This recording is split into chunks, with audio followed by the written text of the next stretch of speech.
नमस्कार दोस्तों, सुप्रभात। सभी का हार्दिक स्वागत है आपके अपने YouTube चैनल पर। जल्दी से फटाफट से जुड़ जाइए, लाइक कर दीजिए, शेयर कर दीजिए फटाफट से मेरे दोस्तों। फिर शुरू करते हैं अपना आज की करंट अफेयर्स की class. Golu Yadav ji, good morning. Answer of the yesterday question, पर्यटन मंत्रालय बिल्कुल केरल के गुरुतयम से शुरुआत की गई प्रसाद योजना की। चलिए बात करेंगे अभी प्रसाद योजना की भी। फटाफट से एक बार लाइक कर दीजिए, शेयर कर दीजिए अपने दोस्तों में फटाफट से। और अब से अपना यही टाइम रहेगा थोड़े दिन के लिए, तो बाद की बाद में देखेंगे क्या होगा। विशाखा राठौड़ जी, हर हर महादेव। राम राम जी, गुरदीप जी। चलिए भाई दोस्तों शुरू करते हैं। आज तो पुराने एक दो और दिख रहे हैं। चलिए लाइक शेयर करके सभी पुरानों को बुला लीजिए। चलिए सबसे पहले बात करते हैं, जो अपना कल का क्वेश्चन ऑफ द डे था, अभ्यास प्रश्न था, वो था प्रसाद योजना किस मंत्रालय से संबंधित है। Prasad scheme is related to which ministry. गृह मंत्रालय, शिक्षा मंत्रालय, पर्यटन मंत्रालय या फिर संस्कृति मंत्रालय। किस मंत्रालय से संबंधित है? तो भाई साहब जो प्रसाद योजना है वो कौन से मंत्रालय से? पर्यटन मंत्रालय से। कौन से मंत्रालय से है? पर्यटन मंत्रालय से संबंधित है मेरे दोस्तों। जो प्रसाद योजना है मेरे दोस्तों, ये इसकी शुरुआत कब की गई थी? 2014-15 में। कब की गई थी? 2014-15 में की गई थी। और ये पर्यटन स्थलों को बढ़ावा देने के लिए, जो भारत की प्राचीन सांस्कृतिक विरासत है उसको बढ़ावा देने के लिए प्रसाद योजना है, वो शुरुआत की गई थी किसके द्वारा? पर्यटन मंत्रालय के द्वारा। अब हाल फिलहाल में ये चर्चा में क्यों है? चर्चा में होने का रीजन क्या है? अर्चना चौधरी जी, वेरी गुड मॉर्निंग। इसका चर्चा में होने का रीजन क्या है मेरे दोस्तों? तो इसमें चर्चा में होने का रीजन ये है कि मां बमलेश्वरी मंदिर। कौन सा मंदिर? मां बमलेश्वरी मंदिर। मां बमलेश्वरी देवी मंदिर, इस मंदिर को प्रसाद योजना में हाल ही में शामिल किया गया है। और ये कहां का है दोस्तों? ये छत्तीसगढ़ राज्य में है। तो इसको प्रसाद योजना के तहत क्या किया गया है? शामिल किया गया है। इस वजह से ये योजना में है। मां बमलेश्वरी देवी मंदिर जो कि छत्तीसगढ़ है, वहां पर है। और छत्तीसगढ़ के कहां पर? डोंगरगढ़ में। छत्तीसगढ़ में भी अगर आपको याद रह जाए तो कहां पर है? डोंगरगढ़। डोंगरगढ़ जिला है छत्तीसगढ़ का। और वहां का मंदिर है मां बमलेश्वरी देवी मंदिर। और उसके तहत प्रसाद योजना में उसको शामिल किया गया है पर्यटन मंत्रालय के द्वारा। पर्यटन मंत्री कौन है? प्रहलाद पटेल। कौन है दोस्तों? प्रहलाद पटेल। जो प्रहलाद पटेल है मेरे दोस्तों, वो क्या है? पर्यटन मंत्री है। तो प्रसाद योजना की शुरुआत है कब हुई? 2014-15 में।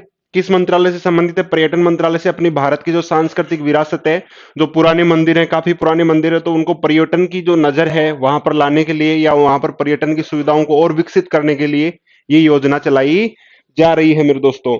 ठीक है, तो इसका राइट आंसर क्या हो जाएगा? Option number 3। नेक्स्ट बात करते हैं दोस्तों क्वेश्चन नंबर 1 आज के करंट अफेयर्स का। और वो है, हाल ही में किसे एआईबीए की समिति का अध्यक्ष चुना गया है? Recently who has been elected the chairman of the committee of AIBI. AIBI यानी इंटरनेशनल बॉक्सिंग एसोसिएशन है। ठीक है, अमरीश मित्तल, मेरी कॉम, जयदीप सिंह या फिर दीपा कर्माकर। किसको चुना गया है मेरे दोस्तों? दीजिए आंसर देखिए फटाफट से। और इसको भाई स्टार लगा लेना। क्या लगा लेना? स्टार लगा लेना। गुरदीप जी का आंसर आ गया भाई, मेरी कॉम। क्या बात है भाई, बहुत ही शानदार भाई, बहुत बढ़िया। लाइक शेयर कर दो एक बार सभी के सभी देखें। गोलू यादव जी का मेरी कॉम, विशाखा राठौड़ जी मेरी कॉम। क्या बात है भाई, बहुत बढ़िया भाई बच्चों, मेरे ज्ञान के पुजारियों, बहुत ही अच्छा। और लाइक शेयर कर दो देखिए फटाफट से।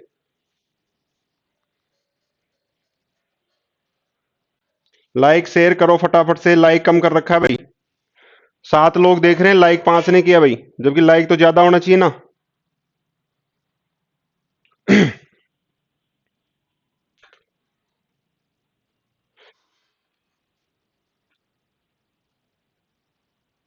चलिए दोस्तों, इसका जो राइट आंसर है एमसी मेरी कॉम। कौन है? एमसी मेरी कॉम है। उनको बनाया गया है इंटरनेशनल बॉक्सिंग एसोसिएशन का, क्या बनाया गया है मेरे दोस्तों?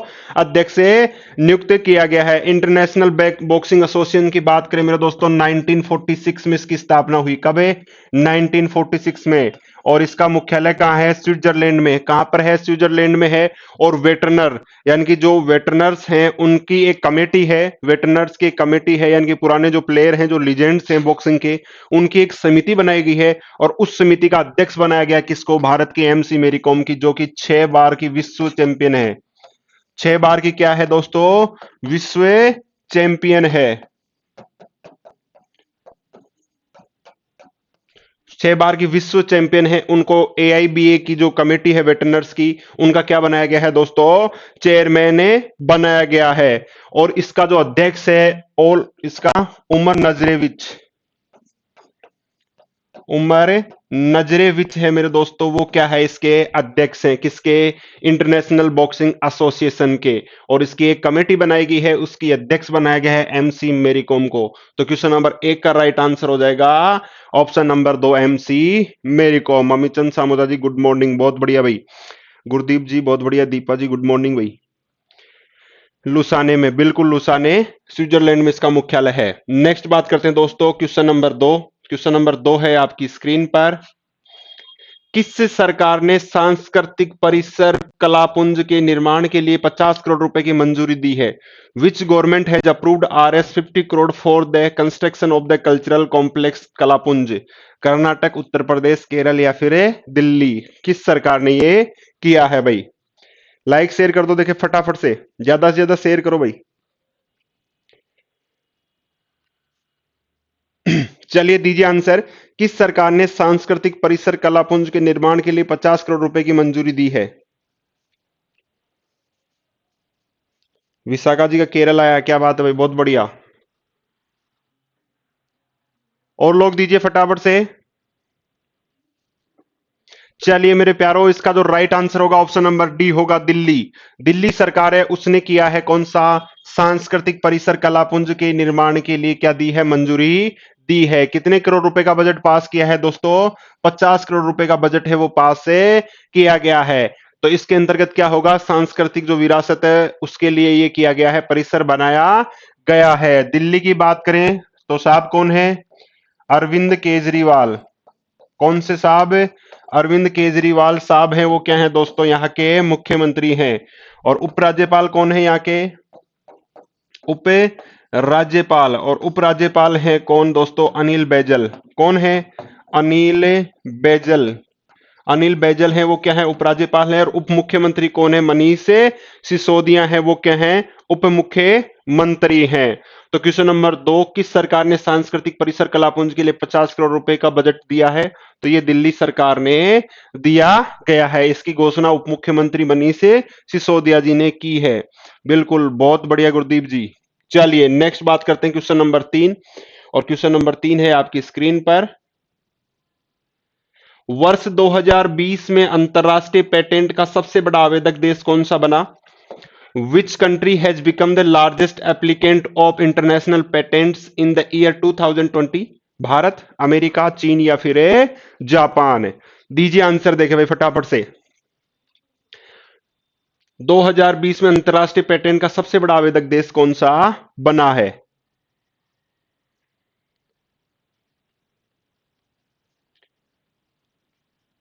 फटाफट से दीजिए आंसर, 10 सेकंड आपके पास।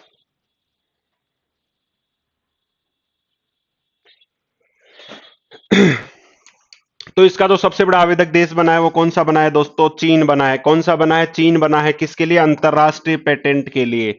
पेटेंट के लिए यानी किसी भी कोई रिसर्च होता है, कोई नई चीज का आविष्कार किया जाता है तो उसका पेटेंट करवाया जाता है कि उस पे उसका अधिकार रहेगा। अगर कोई अन्य व्यक्ति अगर उस चीज को बनाता है या उस चीज का उपयोग में लेता है तो उसके लिए वो टैक्स चुकाएगा, जिस व्यक्ति ने ये बनाई चीज बनाई है उसके लिए। तो उसको क्या, अंतरराष्ट्रीय पेटेंट है। उसका सबसे बड़ा आवेदक देश कौन से ईयर के लिए, 2020 के लिए। और वो कौन सा बना है दोस्तों, चीन बना है। चीन की राजधानी बीजिंग है और इसके जो राष्ट्रपति हैं वो कौन है, सी जिनपिंग है। बिल्कुल गुरदीप जी, बहुत बढ़िया भाई। तो चीन है, उसके द्वारा ये किया गया है। तो 2020 के लिए कौन सा देश सबसे बड़ा आवेदक बना पेटेंट के लिए, चीन। नेक्स्ट बात करते हैं क्वेश्चन नंबर 4। और क्वेश्चन नंबर 4 है आपकी स्क्रीन पर। सीआरपीएफ के डीजी का कार्यभार किसको दिया गया है? Who has been given the charge of DG of CRPF यानी कि central reserve police force? Kuldeep Singh, Hari Kumar, R K Bhardwaj या फिर ऐसे जायसवाल? किसको दिया गया है मेरे दोस्तों, किस व्यक्ति को दिया गया है? यानी कि डायरेक्टर जनरल की जो पोस्ट है उसका अतिरिक्त कार्यभार दिया गया है, डीजी बनाया नहीं गया है, लेकिन डीजी का पद है वो रिक्त हो गया, जिसकी वजह से डीजी का दिया गया है। और वो सीआरपीएफ का यानी कि सेंट्रल रिजर्व पुलिस से फोर्स किसको दिया गया है? दीजिए आंसर देंगे भाई फटाफट से। सीआरपीएफ के लिए चलिए, इसका जो राइट आंसर होगा वो कौन सा होगा दोस्तों? Option number A, Kuldeep Singh. कौन सा होगा? कुलदीप सिंह होगा। कुलदीप सिंह है, उनको बनाया गया है क्या? Director general of CRPF. ठीक है। तो कुलदीप सिंह को बनाया गया है मेरे दोस्तों। और ये किसको रिप्लेस करेंगे? किसको रिप्लेस करेंगे ये? तो ये रिप्लेस करेंगे मेरे दोस्तों एपी माहेश्वरी को। किसको रिप्लेस करेंगे? एपी माहेश्वरी को। एपी माहेश्वरी को। एपी माहेश्वरी है वो संडे को क्या हो गए? सेवानिवृत्त हो गए।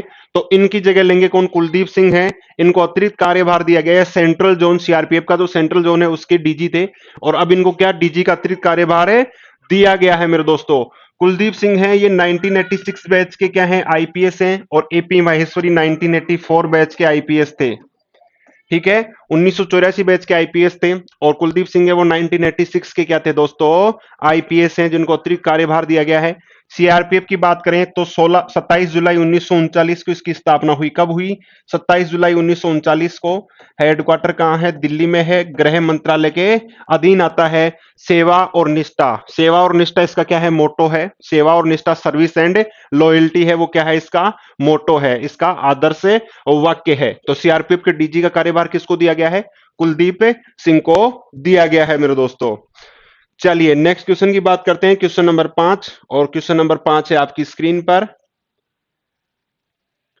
हाल ही में किस राज्य ने एयर कार्गो सेवा शुरू की है? विच state has recently started air cargo service? Maharashtra, Nagaland, Karnataka या फिर ओडिशा? बिल्कुल गुरदीप जी, बहुत बढ़िया भाई। विशाखा जी गलत आंसर दे रहे हो आज सारे के सारे ही आप। चलिए खैर, लाइक शेयर करते रहिए। हाल ही में किस राज्य ने एयर कार्गो सेवा शुरू की है? कौन सी सेवा? एयर कार्गो सेवा शुरू की है। महाराष्ट्र, नागालैंड, कर्नाटक या फिर ओडिशा? फटाफट दीजिए आंसर, देखें फटाफट से।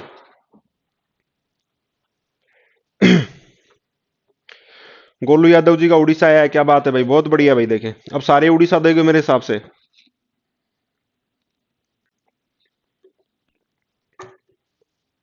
बिल्कुल गुरदीप जी आपका राइट है। जो नागालैंड है मेरे दोस्तों, कौन सा राज्य है? नागालैंड राज्य है, उसने एयर कार्गो सेवा शुरू की है। नागालैंड की बात की जाए मेरे दोस्तों, कोहिमा। कोहिमा राजधानी है नेफियो रियो। नेफियो रियो। नेफियो रियो है वो क्या है? यहाँ के मुख्यमंत्री हैं। और आर एन रवि। कौन से रवि? आर एन रवि है मेरे दोस्तों, वो क्या है? यहाँ के राज्यपाल हैं। तो हाल ही में नागालैंड राज्य ने एयर कार्गो सेवा शुरू की है। कार्गो यानी कि सामान ले जाने वाली, तो यानी कि जो पार्सल सेवा है, जिस प्रकार से मालगाड़ी जाती है, ट्रेन में मालगाड़ी, उसी प्रकार से एयर कार्गो शुरू किया गया है। किसके द्वारा दोस्तों? नागालैंड के द्वारा। तो क्वेश्चन नंबर 5 का राइट आंसर हो जाएगा ऑप्शन नंबर 2, नागालैंड। नेक्स्ट बात करते हैं क्वेश्चन नंबर 6। और क्वेश्चन नंबर 6 है आपकी स्क्रीन पर मेरे दोस्तों। ऑस्ट्रेलिया में भारत का अगला उच्चायुक्त कौन बना है? Who has become the next high commissioner of India to Australia? Manpreet Vora, Gayatri Kumar, Vikram Goswami, Anjani Kumar? कौन है जो बना है? बिल्कुल गुरदीप जी, बहुत बढ़िया भाई। दीजिए आंसर भाई फटाफट से। ऑस्ट्रेलिया में भारत का अगला उच्चायुक्त कौन बना है? दीजिए आंसर, देखिए फटाफट से। Next high commissioner of India to Australia कौन बना है?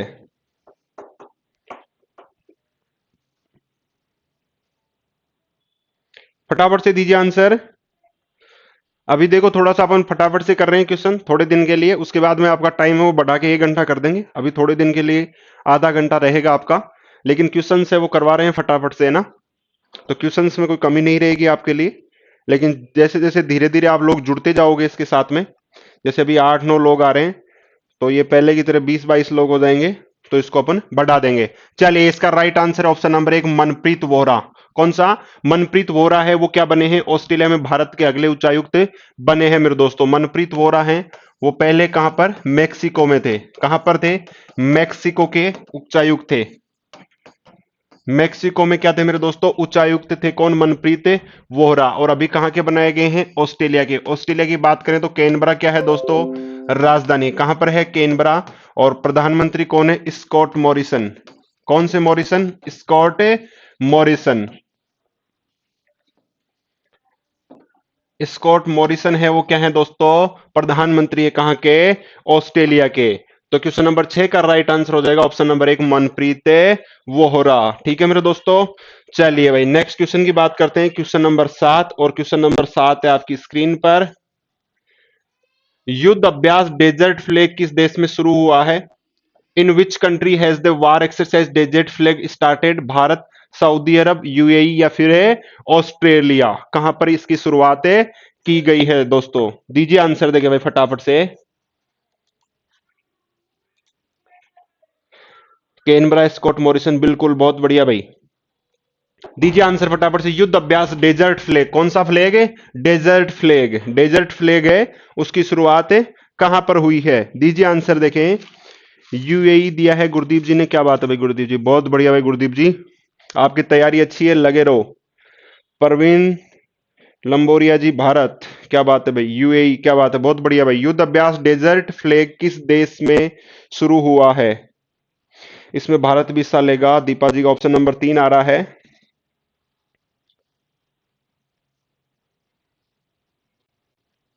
चलिए भाई बात करते हैं मेरे दोस्तों, तो बात करते हैं ये कहां पर हुआ है। यूएई, यूएई यानी कि यूनाइटेड अरब अमीरात है, वहां पर मेरे दोस्तों डेजर्ट फ्लैग है, इसकी शुरुआत हुई है और ये चलेगा 3 से लेके 27 मार्च तक। 3 से लेके 27 मार्च तक कैसा युद्ध अभ्यास है? वायुसेना, वायुसेना का बहुराष्ट्रीय, वायुसेना का बहुराष्ट्रीय ये क्या है? युद्ध अभ्यास है और ये 6वां संस्करण है, 6th संस्करण है इसका। कौन सा संस्करण है? 6ठा संस्करण है मेरे दोस्तों। इसके अंतर्गत कौन कौन से देश शामिल हैं? एक तो यूएई खुद है, इसके अलावा यूनाइटेड स्टेट्स है, भारत है, और इसके अलावा फ्रांस है, और इसके अलावा बहरीन है, और साथ में पहली बार भाग ले रहा है कौन सा? South Korea. ये देश है, इन देशों की वायुसेना है वो इसके अंतर्गत है, भाग ले रही है। तो डेजर्ट फ्लैग 3 से 27 मार्च तक चलने वाला है, वायुसेना का बहुराष्ट्रीय है, 6वां संस्करण है, यूनाइटेड अरब अमीरात खुद है, अमेरिका है, भारत है, फ्रांस है, बहरीन है और साउथ कोरिया, ये देश है इसके अंतर्गत क्या लेंगे दोस्तों? हिस्सा लेंगे इस युद्ध अभ्यास में। और ये युद्ध अभ्यास है डेजर्ट फ्लैग एक्सरसाइज, ये कहां होगा? अल दफारा, अल दफारा, अगर ये भी आपको याद रह जाए, अल दफारा जो वायुसेना का बेस कैंप है, किसका? यूएई की वायुसेना का एक बेस कैंप है अल दफारा करके, वहां पर क्या होगा दोस्तों? ये युद्ध अभ्यास से किया जाएगा। क्वेश्चन नंबर 7 का राइट आंसर हो जाएगा option number 3 Abu Dhabi Mohammed bin Salman, बिल्कुल राइट आंसर है गुरदीप जी आपका, मोहम्मद बिन सलमान और दुबई। चलिए भाई नेक्स्ट बात करते हैं मेरे दोस्तों, क्वेश्चन नंबर 8, और क्वेश्चन नंबर 8 को भाई स्टार लगा लेना, क्या लगा लेना? स्टार है लगा लेना। महिला वन अधिकारी सस्मिता लेंका किस राज्य की हैं? Female forest officer Sasmita Lenka belongs to which state? Chhattisgarh, Gujarat, Meghalaya या फिर उड़ीसा? हाल ही में यूनाइटेड नेशंस के द्वारा इनको क्या किया गया है दोस्तों? सम्मानित किया गया है, किसको? सस्मिता लेंका को। तो ये किस राज्य की हैं मेरे दोस्तों? दीजिए आंसर देखे भाई फटाफट से। सनी जी राम राम जी, लेट आए हो सनी जी। चलिए बताइए, महिला वन अधिकारी सस्मिता लेंका किस राज्य की है? यूनाइटेड नेशंस द्वारा हाल ही में इनको क्या किया गया है? सम्मानित किया गया है मेरे दोस्तों। तो सस्मिता लेंका है एशिया पर्यावरण परिवर्तन पुरस्कार, क्या दिया गया है इसको? एशिया पर्यावरण परिवर्तन पुरस्कार, एशिया पर्यावरण परिवर्तन पुरस्कार है 2021 है, वो दिया गया है सस्मिता लेंका जो कि वन अधिकारी हैं दोस्तों। और ये किस राज्य की हैं? उड़ीसा राज्य की। कौन से राज्य की? उड़ीसा राज्य की। एशिया पर्यावरण परिवर्तन पुरस्कार, बिल्कुल ऑप्शन नंबर डी वालों का राइट है। विशाखा जी, गुरदीप जी, दीपा जी, प्रवीण जी, सभी का आपका राइट आंसर है मेरे दोस्तों। तो जो उड़ीसा राज्य की हैं तो इनको दिया गया है मेरे दोस्तों। और ये किसके लिए दिया गया है? पेंगोलिन की तस्करी रोकने के लिए, पेंगोलिन की तस्करी रोकने के लिए। जो पेंगोलिन एक जीव आता है उसकी तस्करी है, उसको रोकने के लिए मेरे दोस्तों इनको यह पुरस्कार है दिया गया है सस्मिता लेंका को। उड़ीसा की बात करें तो भुवनेश्वर क्या है दोस्तों? राजधानी है। नवीन पटनायक क्या है दोस्तों, वहां के सीएम है। और बनवारी लाल, कौन से लाल है, बनवारी लाल हैं, वो क्या है, वहां के राज्यपाल हैं, गवर्नर हैं मेरे दोस्तों। तो उड़ीसा की सस्मिता लेंका है, उसको यूनाइटेड नेशंस के एशिया पर्यावरण परिवर्तन पुरस्कार 2021 से सम्मानित किया गया है। बिल्कुल, एक तो सही हुआ है। बिल्कुल रेगुलर क्लास लो, सारे सही होंगे। और लाइक शेयर करते रहो दोस्तों को, चैनल को सब्सक्राइब कर लेना जिससे नोटिफिकेशन मिलता रहे। और लग इवनिंग में 5 बजे आपको डेली है जो क्लास मिलेगी मैथ की, अगर किसी को पढ़ना हो, रिट वाले तो जरूर से देखें। इसके अलावा भी छोटी मोटी एग्जाम्स की तो तैयारी कर रहे हैं, वो देखें। चलिए नेक्स्ट है, freedom in the world 2021 report में भारत को कौन सी रैंक मिली। What rank has India got in the freedom in the world 2021। एक 83वीं, 88वीं, 71वीं या 67वीं, कौन सी मिली है भाई दोस्तों, फटाफट से दीजिए भाई। गोलू यादव जी बहुत लेट दे रहे हो, लाइव पे चलिए भाई, लाइव पर है, चलिए।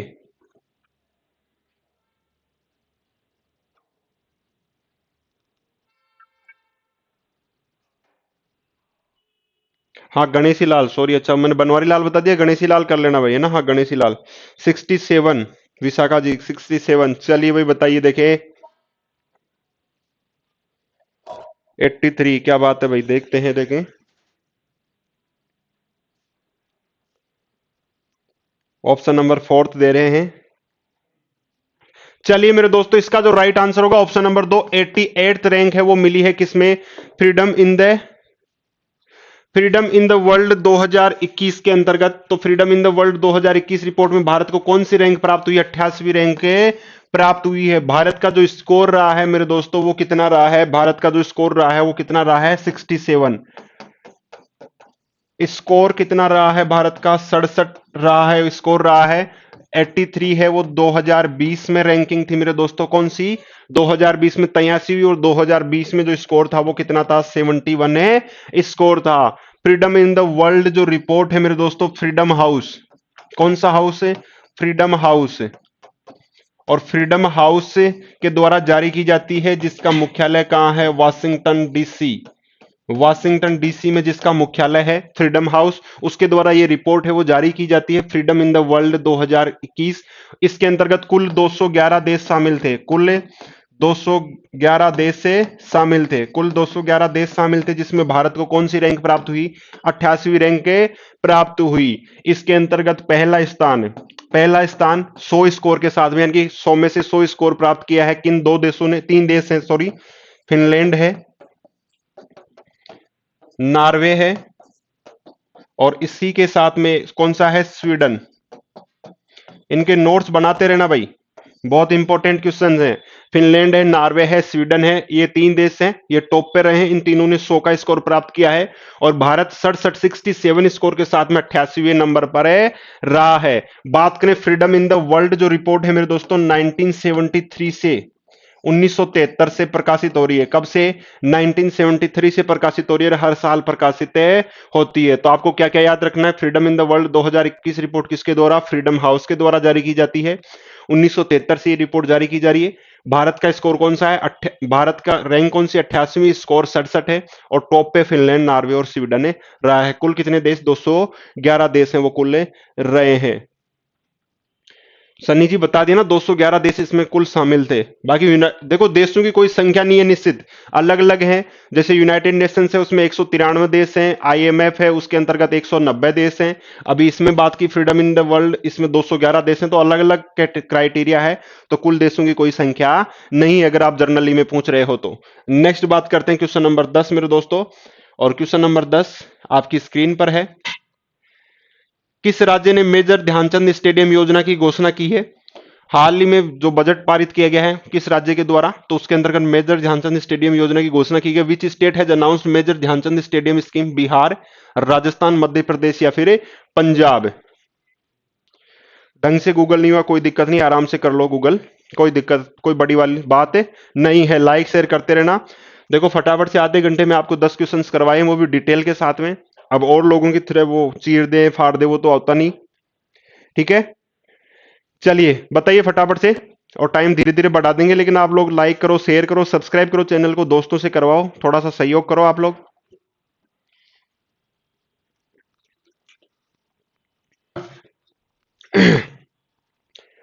एमपी आ रहा है। चलिए भाई दोस्तों, चलिए इसका जो राइट आंसर होगा वो कौन सा होगा? राजस्थान। कौन सा राज्य? राजस्थान राज्य होगा जिसने मेजर ध्यानचंद स्टेडियम, अब इसमें स्टेडियम मत देख लेना कि मेजर ध्यानचंद स्टेडियम है, वो किसने घोषणा की, इसमें आगे योजना भी लगा हुआ है, ध्यान रखना।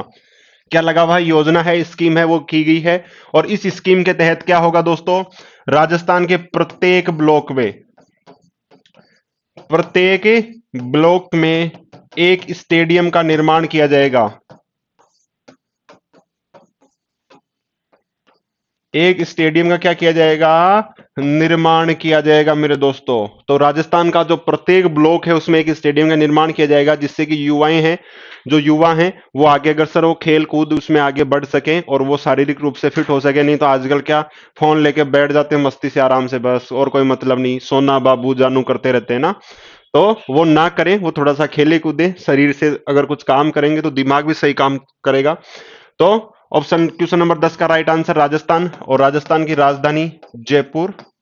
अशोक गहलोत साहब क्या है दोस्तों? यहाँ के मुख्यमंत्री। और कलराज मिश्र क्या है? गवर्नर। कलराज मिश्र क्या है दोस्तों? यहाँ के गवर्नर है। इस प्रकार दोस्तों ये आज के 10 क्वेश्चंस थे। कल भी 10 क्वेश्चन से रहेंगे, थोड़े दिन आपको 10 क्वेश्चन से मिलेंगे, 30 से 35 मिनट की आपकी क्लास होगी।